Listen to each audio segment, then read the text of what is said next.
বিএনপির ভারপ্রাপ্ত চেয়ারম্যান তারেক রহমানকে। তিনি প্রথমে কোথায় ঠিক ফুল দিয়ে শ্রদ্ধা জানান সেটি আমরা দূর থেকেই আসলে পর্যবেক্ষণ করছি। আপনারা নিশ্চয়ই ছবিতে স্পষ্ট দেখতে পাচ্ছেন ভারপ্রাপ্ত চেয়ারম্যান তারেক রহমান জাতীয় কবি কাজী নজরুল ইসলাম এবং ইনকিলাব মঞ্চের মুখপাত্র ওসমান হাদির কবরে ফুল দিয়ে শ্রদ্ধা জানাবেন। যেটি বলছিলাম যে ওসমান হাদি যে আধিপত্যবাদ বিরোধী বক্তব্য রাখতেন, ওসমান হাদি যে গণতন্ত্র এবং নির্বাচনের কথা বলতেন, সেটি বিএনপি নেতৃবৃন্দের বক্তব্যে বারবার উঠে আসে।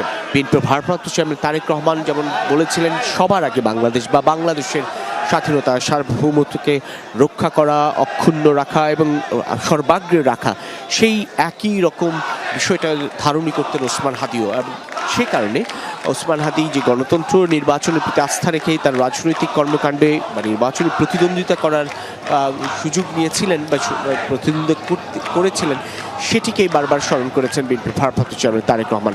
ওসমান হাদির কবরের কাছেই যাচ্ছেন তিনি। তার সঙ্গে রয়েছেন বিএনপি মহাসচিব মির্জা ফখরুল ইসলাম আলমগীর, রয়েছেন ঢাকা বিশ্ববিদ্যালয়ের উপাচার্য নিয়াজ মাহমুদ খান, তাঁরা প্রফেসর মামুন আহমেদ সহ অন্যান্য শিক্ষকরা ঢাকা বিশ্ববিদ্যালয় এলাকায় এই জাতীয় কবি কাজী নজরুল ইসলামের সমাধির পাশেই শায়িত বীর ওসমান হাদি, সেই ওসমান হাদিকে শ্রদ্ধা জানানো, যে শ্রদ্ধার মধ্য দিয়ে পরোক্ষভাবে এই জুলাই অভ্যুত্থানের শহীদদের প্রতিও এক ধরনের শ্রদ্ধা নিবেদন বিএনপির ভারপ্রাপ্ত চেয়ারম্যান তারেক রহমানের। তার কথা ছিল আজকে বিকেলেই পঙ্গু হাসপাতালে অসুস্থ জুলাই অভ্যুত্থানে আহতদের দেখতে যাওয়ার। সেখানে এখন আর তেমন কেউ অসুস্থ না থাকার কারণে তিনি সেই কর্মসূচি স্থগিত করেছেন। এখান থেকেই সরাসরি চলে যাবেন নির্বাচন কমিশন ভবনে, সেখানে যাওয়ার কথা রয়েছে তার এনআইডি, ভোটার নিবন্ধন, সেই সব প্রক্রিয়া সম্পন্ন করার জন্য। যেহেতু বিএনপির ভারপ্রাপ্ত চেয়ারম্যান তারেক রহমান তিনি নির্বাচনে সরাসরি প্রতিদ্বন্দ্বিতাই করছেন বগুড়া থেকে, সেই নির্বাচনের প্রতিদ্বন্দ্বিতা করা মনোনয়নপত্র জমা দেওয়ার তারিখটিকেও একেবারে ঘনিয়ে আসছে, সে কারণে মূলত সেটি বেশ জরুরি বিষয় হয়ে দাঁড়িয়েছে। তার জন্য আমরা দেখতে পাচ্ছি ওসমান হাদির কবরের পাশে বিএনপির ভারপ্রাপ্ত চেয়ারম্যান তারেক রহমান। তিনি বিএনপির ভারপ্রাপ্ত চেয়ারম্যান তারেক রহমান ওসমান হাদির কবরের পাশে গিয়ে দাঁড়িয়েছেন এবং তার সঙ্গে রয়েছেন বিএনপি মহাসচিব মির্জা ফখরুল ইসলাম আলমগীর, দলের স্থায়ী কমিটির সদস্য সালাউদ্দিন আহমদ। ফুল দিয়ে শ্রদ্ধা নিবেদন ওসমান হাদির কবরে। সেই ওসমান হাদি যিনি ইনকিলাব মঞ্চের মুখপাত্র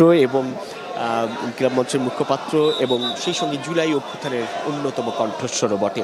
কিন্তু সব কিছু ছাপিয়ে তিনি যখন ঢাকা ৮ আসন থেকে নির্বাচনে প্রতিদ্বন্দ্বিতা করছিলেন, তখন তার গুলিবিদ্ধ হওয়ার ঘটনা বাংলাদেশের রাজনীতিতে একটা বড় ধরনের সংকটের ছায়া ফেলে। কিন্তু শেষ পর্যন্ত সেই সংকট নিরসন হবে এমন প্রত্যাশা করছেন বিএনপি নেতৃবৃন্দ। ফুল দিয়ে শেষ এবং আমরা যেমনটি দেখতে পাচ্ছেন ঢাকা বিশ্ববিদ্যালয়ের উপাচার্য নিয়াজ মাহমুদ খান তিনি রয়েছেন, বিএনপি মহাসচিব মির্জা ফখরুল ইসলাম আলমগীর, বিএনপির ভারপ্রাপ্ত চেয়ারম্যান তারেক রহমানের দুপাশে তারা রয়েছেন, ফুল দিয়ে শ্রদ্ধা জানাচ্ছেন বিএনপির ভারপ্রাপ্ত চেয়ারম্যান তারেক রহমান।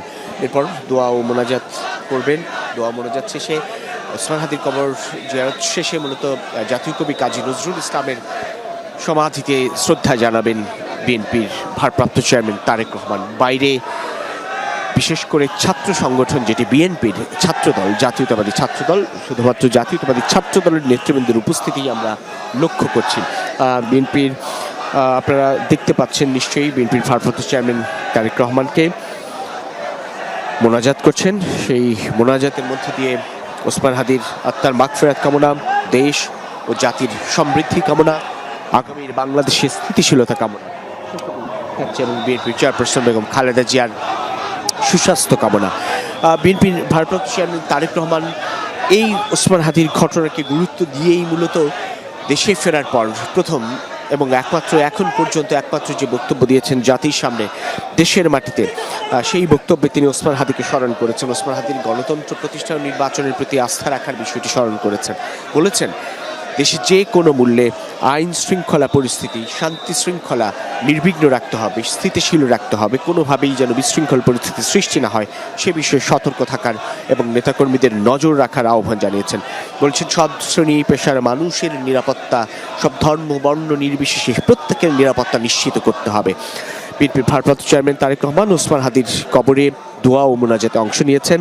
তার সঙ্গে ওলামা দলের জাতীয়তাবাদী ওলামা দলের নেতৃবৃন্দ রয়েছেন। ওলামা দলের যিনি সভাপতি তিনি দোয়া মোনাজাত পরিচালনা করছেন।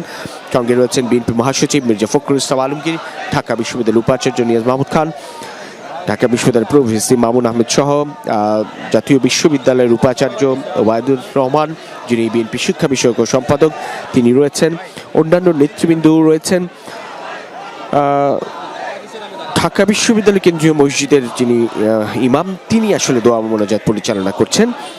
ঢাকা বিশ্ববিদ্যালয় কেন্দ্রীয় মসজিদের ইমাম দোয়া মোনাজাত পরিচালনা করছেন এবং ঢাকা বিশ্ববিদ্যালয়ের ছাত্র দলের নেতৃবৃন্দ রয়েছেন বিএনপি সিনিয়র যুগ্ম মহাসচিব রেজভী আহমেদ, যুগ্ম মহাসচিব হাবিবুল নবী খান সোহেল, স্থায়ী কমিটির সদস্য সালাউদ্দিন আহমেদের কথা আগেই বলেছি, তিনিও আছেন। এবং ডাকসু নির্বাচনে যারা বিএনপির ছাত্র সংগঠন ছাত্র দলের হয়ে নির্বাচনে প্রতিদ্বন্দ্বিতা করছে সেই নেতৃবৃন্দ রয়েছে। অর্থাৎ ভিপি পদপ্রার্থী ছিলেন আবিদুর রহমান খান, তিনি রয়েছেন। সেই সঙ্গে রয়েছেন মাইনুর রহমান জিএস পদে তিনিও রয়েছেন। অন্যান্য নেতৃবৃন্দ রয়েছেন ঢাকা বিশ্ববিদ্যালয়ের ছাত্র দলের। বিএনপির ভারপ্রাপ্ত চেয়ারম্যান তারেক রহমান তিনি ওসমান হাদির কবরে জিয়ারত করছেন। আমরা দেখতে পাচ্ছি ঢাকা বিশ্ববিদ্যালয় ছাত্র দলের নেতৃবৃন্দের সঙ্গে সঙ্গে কেন্দ্রীয় ছাত্র দলের সভাপতি রাকিবুল ইসলাম রাকিব, নাসিরউদ্দিন নাসির, ছাত্র বিষয়ক সম্পাদক রকিবুল ইসলাম বকুল, তারাও রয়েছেন তারেক রহমানের সঙ্গে এই শ্রদ্ধা নিবেদন পর্বে।